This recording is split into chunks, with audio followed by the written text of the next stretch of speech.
Mahuva marketing યાર્ડમાં સફેદ તેમજ લાલ ડુંગળીના ભાવમાં વધારો।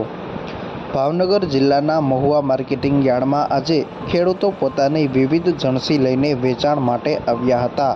ખેડૂતોને ભાવ પણ સારા મળ્યા હતા। મહુવા માર્કેટિંગ યાર્ડમાં છેલ્લા ઘણા સમયથી લાલ તેમજ સફેદ ડુંગળીની પણ આવક નોંધાઈ રહી છે। આજે મહુવા માર્કેટિંગ યાર્ડમાં થયેલ હરાજીમાં લાલ તેમજ સફેદ ડુંગળીના ભાવમાં વધારો થયો છે। મહુવા માર્કેટિંગ યાર્ડમાં આજે થયેલ હરાજીમાં લાલ ડુંગળીના પ્રતિ મણે ભાવ 105 રૂપિયાથી લઈને 302 રૂપિયા સુધી રહ્યા હતા। ગઈકાલની સરખામણીએ તેના ભાવમાં 21 રૂપિયાનો વધારો નોંધાયો હતો, જ્યારે આજે 2939 કટા લાલ ડુંગળીનું વેચાણ કરવામાં આવ્યું હતું। આ સાથે જ મહુવા માર્કેટિંગ યાર્ડમાં આજે સફેદ ડુંગળીના પ્રતિ મણે ભાવ 122 રૂપિયાથી લઈને 280 રૂપિયા સુધી રહ્યા હતા।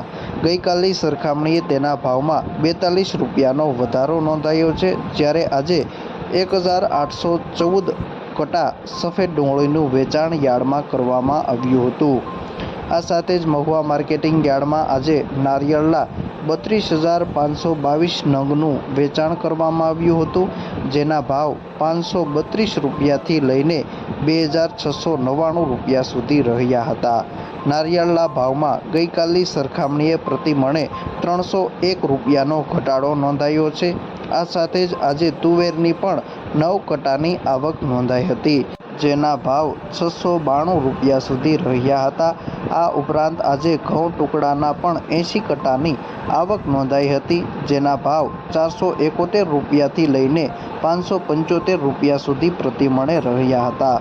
આ સાથે જ મહુવા માર્કેટિંગ યાર્ડમાં આજે સફેદ તલના ભાવ 1000 રૂપિયાથી લઈને 1866 રૂપિયા સુધી રહ્યા હતા।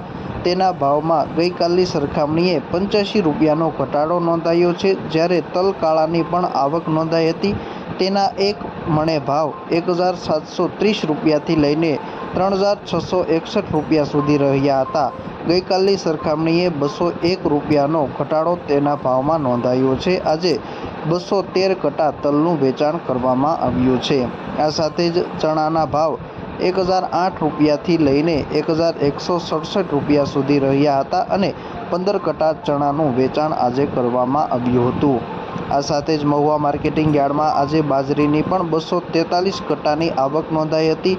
તેના ભાવ 381 રૂપિયાથી લઈને 514 રૂપિયા સુધી રહ્યા હતા। આ ઉપરાંત જીરુની 8 કટાની આવક નોંધાઈ હતી। તેના ભાવ 2400 રૂપિયાથી લઈને 3500 રૂપિયા સુધી રહ્યા હતા, જ્યારે સોયાબીનના પણ 2 કટાની આવક નોંધાઈ હતી। તેના ભાવ 650 રૂપિયાથી લઈને 779 રૂપિયા સુધી આજે રહ્યા હતા।